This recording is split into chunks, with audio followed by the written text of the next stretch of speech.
Hello everyone. सर्वप्रथम श्री स्वामी समर्थ. मी अर्चना स्तुतीज मराठी कॉर्नरमध्ये आपल्या सगळ्यांचं पुन्हा एकदा मनापासून स्वागत करते. स्वामी तुमच्या सगळ्या चांगल्या इच्छा लवकरात लवकर पूर्ण करू देत ही स्वामींचरणी प्रार्थना करते. आणि आपल्या अपरा एकादशीचे म्हणजेच नावाप्रमाणेच अपार महत्त्व सांगणारी कथा तुम्ही कालची ऐकली का? काल मी एक कथा तुमच्यासोबत शेअर केलेली होती. जर ऐकली नसेल तर नक्की ऐका. एकादशीच्या दिवशी त्याचे फल तुम्हाला पूर्ण व्रताचे मिळेल. शास्त्रामध्ये या एकादशीचे महत्त्व खूप छान प्रकारे सांगितलेले आहे. दान, स्नान, व्रत करण्याने, उपाय करण्याने, जलदान करण्याचे महत्त्व सांगितलेले आहे आजच्या दिवशी. त्याचप्रमाणे दीपदान करण्याचे महत्त्व सांगितलेले आहे. असीम कृपा या उपायांमुळे तुम्हाला प्राप्त होऊन तुमची कठीणातली कठीण मनोकामना पूर्ण या दिवशी होतेच होते, असे या एकादशीला महत्त्व आहे.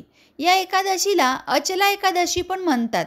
अचल म्हणजे काय तर स्थिर होणे, स्थायी होणे, एवढी महत्त्वपूर्ण ही एकादश आहे असे म्हटले जाते.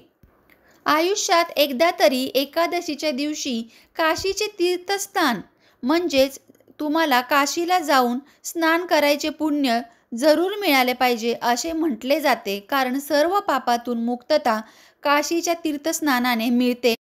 पण अनेकांना काशीला जायला मिळते का?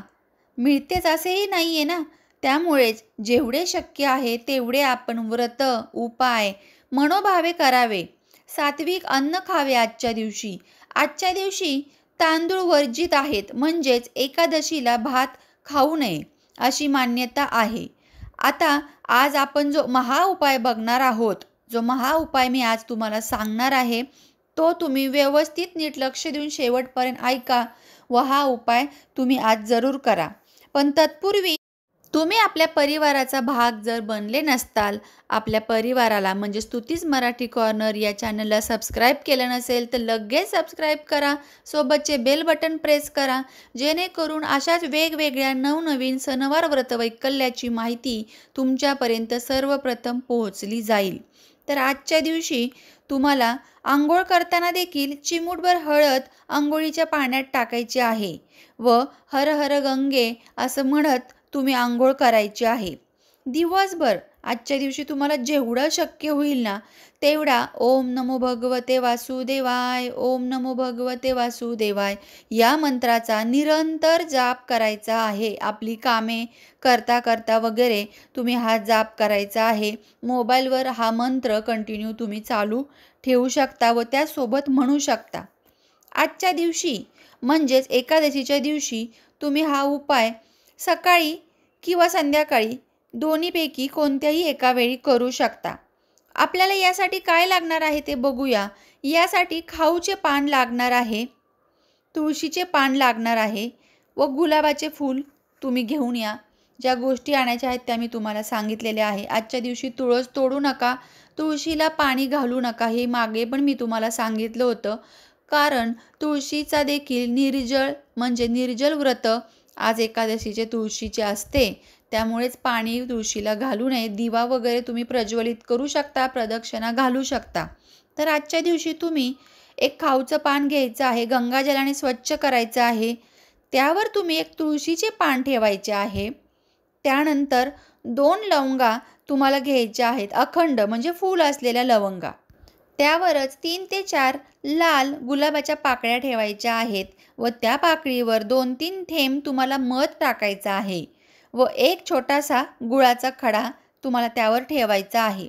आता त्याचा नीट व्यवस्थित रोल करायचा आहे. तुम्हाला गोल गोल रोल करायचा आहे आणि हा रोल तुमचा झाल्यानंतर तो सुटायला नको म्हणून एक लवंग त्यामध्ये तुम्हाला खोचायची आहे व हा आपला जो रोल आहे किंवा हा जो विडा आहे तो तयार झालेला आहे. आपण आपल्या हातांनी मनोभावे केलेला आहे. तर त्यासाठी तुम्हाला एक मातीचं छोटंसं भांडं किंवा पंती घ्या. माती यासाठी की मंगळ ग्रह आपला स्ट्रॉंग होण्यासाठी.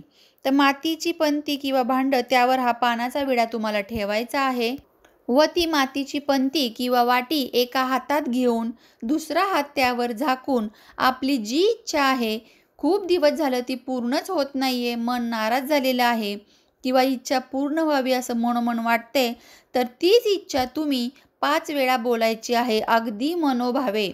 व दुसऱ्या एका दिव्यामध्ये म्हणजे दुसरा एक दिवा आपल्याला घ्यायचा आहे.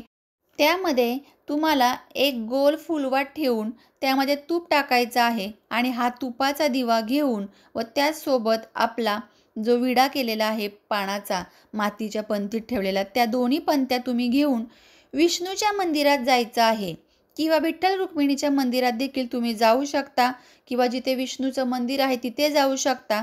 त्यानंतर हा विडा तुम्ही तिथं अर्पण करायचा आहे, तुपाचा दिवा प्रज्वलित करायचा आहे व मनोमन प्रार्थना करायची आहे. आपली इच्छा मनोभावे पुन्हा एकदा बोलायची आहे. भगवान श्री हरी विष्णू व माता लक्ष्मीला तुम्ही आजच्या दिवशी अशी प्रार्थना करायची आहे की अचल सुख, अचल शांती, अचल संपत्ती, वैभव, अचल आरोग्य मला व माझ्या परिवाराला प्राप्त होऊ दे. एवढी जबरदस्त ही आजची एकादश आहे. म्हणूनच तुम्ही अचला एकादशीला हा उपाय जरूर करायचा आहे. या एकादशीला या दिवशी जलदान करण्याला देखील खूपच महत्त्व आहे. म्हणून जाता जाता आणखी एक छोटासा उपाय तुम्हाला सांगते की जे कोणी गरीब वगैरे मंदिरात जाताना तुम्हाला दिसतील त्यांना पाण्याची बॉटल जरूर दान करा. गरजेचं नाही आहे की विकतच पाण्याची बॉटल घ्या.